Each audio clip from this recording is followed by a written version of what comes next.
Enfunda nnyingi tuze tukulaga abasuubuzi nga beemulugunya ku mbeera etali nnungi gye bakoleramu. Tufa gavumenti etunyigiriza tukoze tufuuse n'abatini nnyo. Ekisinga okubaluma gye emisolo egibabinikwa ate bwe balemererwa ekitongole ki URN ekitwala emmaali yaabwe nga n'olumu bamanyi n'okuggala amaduuka gaabwe. Emisolo gitulemeredde.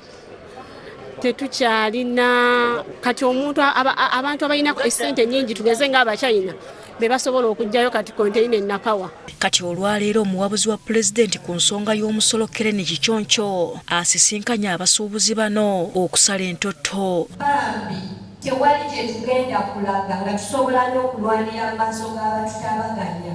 Godfrey Katongole ssentebe wa Uganda National Traders Alliance yasoose okwennyamira eri balandiroodi abongeza ssente z'obupangisa buli lukya. Balandiroodi already bamaze dda okwongeza ne bamala. Tewabaddewo landiroodi yayongeza nga atagenda kuddamu ayongeze. Bano bagamba ku z'obupangisa kwe bagatta ebintu ebirala ebibanyigiriza buli lukya. Obusuubuzi bwaffe bulagajjaliddwa nnyo okuva eri gavumenti kubanga gavumenti erina abantu bangi abagisumbuwa. Gavumenti eremeddwa okujja wansi okufuna abasuubuzi abatuufu abagibuulira ebigiruma. Pulezidenti yatukyalirako ku nsonga y'amasannyalaze emu ku ezo ezitunyigiriza mu kibuga wano n'alagira nti amasannyalaze saayansi. Sisuubira nti ate amasannyalaze saayansi tunaageraageranyisa maaso okubanga tuteekawo embeera y'okugereka omuntu ky'anaaba asasula. Nze neeraliikirira buli wenzuukuka ku makya nga ndaba Chinatown eguddewo branch. Era tuli mu kukola research okulaba branch zino zikosa zitya abasuubuzi baffe ab'omu kikuubo ate n'abalinaanye Kampala. Asumani Mwanje ssentebe wa United Tailors and Fashion Designers Association agamba newankubadde basisinkanya abakulu bano naye tebasuubira ky'amanyi kigenda kuvaayo kuba bangi babasuubiza naye ne batatuukiriza. Omuntu eyali aloga olubuto ate ssaawa zino azze atuyambeko okulaba nga tucelebratinga baby.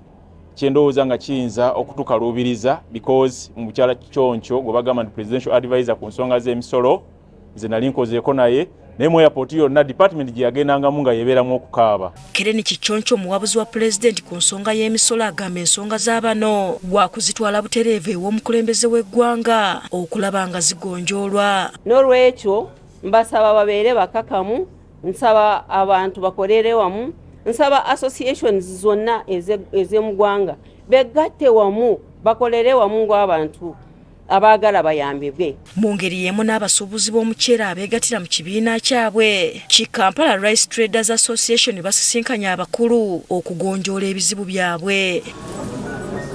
Emisolo emingi bamusiga nsimbi okwenyigira mu mulimu gwabwe n'ebirala bye bimu ku bisula bibabo by'omutwe. Tubadde ne exemption eya NIL, waliwo exemption eya 30% nga waliwo n'ensonga y'akapapula aka EFD, electronic physical document. Waliyo abatasuubula miceere bo ne beeteekawo ne balaga nga abasuubula omuceere buli kaseera ne tubeera mu ntalo ne babawa tax exemption eza NIL. Kati ezo zitukoseza ddala. Tulina factories abamu bagattako n'omutindo ng'omukulembeze w'eggwanga bw'akyogerako, wabula twesanze nga tulina omu ku ba investor abazze betumanyi nga abanene mu ggwanga Uganda, investor wa Bidco essaawa ya leero yatandise okusuubula omuceere ogwaffe oguli loko. Tony Sempijja bano abawadde amagezi okuwandiika ensonga zaabwe bazitwalire abakulu basobole okuyambibwa.